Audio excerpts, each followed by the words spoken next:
नमस्कार, आप देख रहे हैं लोकायुक्त न्यूज। मैं आपके साथ अक्षिता मौर्य। आइए रुक करते हैं खबर की ओर।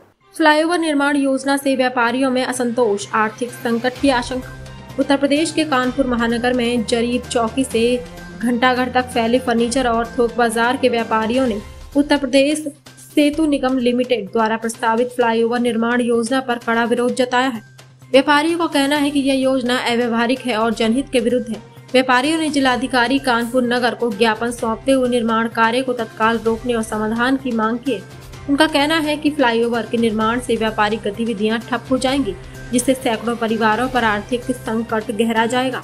फर्नीचर व्यापारी संघ के अध्यक्ष अरुण पांडे ने बताया कि इस निर्माण से छोटे व्यापारियों की आजीविका खतरे में पड़ जाएगी। उन्होंने कहा कि कई व्यापारियों के पास लोन है, बच्चों की पढ़ाई और परिवार के स्वास्थ्य का खर्चा है, जो इस स्थिति में बुरी तरह प्रभावित होगा। अगर फ्लाईओवर का निर्माण शुरू हुआ तो हमारे व्यापार पूरी तरह ठप हो जाएंगे। इससे जुड़े सैकड़ों परिवारों की रोजी रोटी खतरे में पड़ जाएगी। सरकार को जनहित को ध्यान में रखते हुए इस योजना पर पुनर्विचार करना चाहिए। अरुण पांडे, अध्यक्ष Kanpur furniture and flyover association, Kanpur news. मैं अरुण पांडे जरीब चौकी व्यापार मंडल से हूँ। हम लोग आज अपनी मांगों को लेकर, हमारी कोई अनुचित मांग नहीं है, हमारी मांग थी कि जो एलिवेटेड ट्रैक बन रहा है रेलवे का और जो एलिवेटेड रोड बन रही है उसके हम साथ में हैं। इसके लिए हम लोग 2008-2009 से प्रयासरत थे और हम लोगों ने आने वाले पिछली सभी तरीके से समर्थन करते हुए इसकी डिमांड की थी और हमको आश्वासन मिला था कि ये आपके कहे अनुसार कार्य होगा। लेकिन अभी 5 महीने पहले ये एकाएक सुनने में आया कि जो ये पुल बन रहा है इसका जो ढलान है वो सेतु निगम घंटाघर की तरफ उतारा जा रहा है। हम लोगों ने इसका विरोध किया। हमसे जिन जनप्रतिनिधियों के माध्यम से मिलने गए उन्होंने हमारी बात को कोई तवज्जो दी नहीं और हमको एक तरीके से लिंगर ऑन कर दिया। इस बीच में अदर डिपार्टमेंट सेतु निगम का हुआ, उसका काम काफ़ी तेज़ हो गया।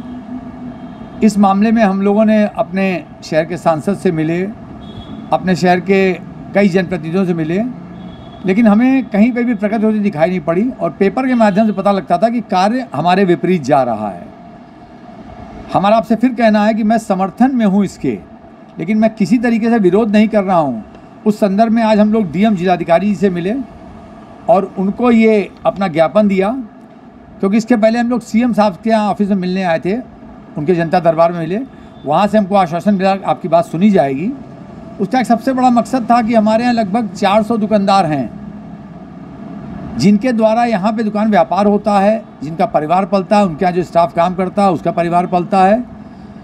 जितने दिन पुल बनेगा, निर्माण कार्य होगा, उतने दिन का व्यापार बंद हो जाएगा। तो वो जनप्रतिनिधि के माध्यम से मैं अपने ऊपर अधिकारियों को कह रहा था कि जब व्यापार ही बंद हो जाएगा तो वो अपने परिवार का भरण पोषण कैसे करेंगे, वो कहाँ जाएंगे, उनके मकानों के टैक्सेशन कहाँ से भरे जाएंगे, हाउस टैक्स है, वाटर टैक्स है।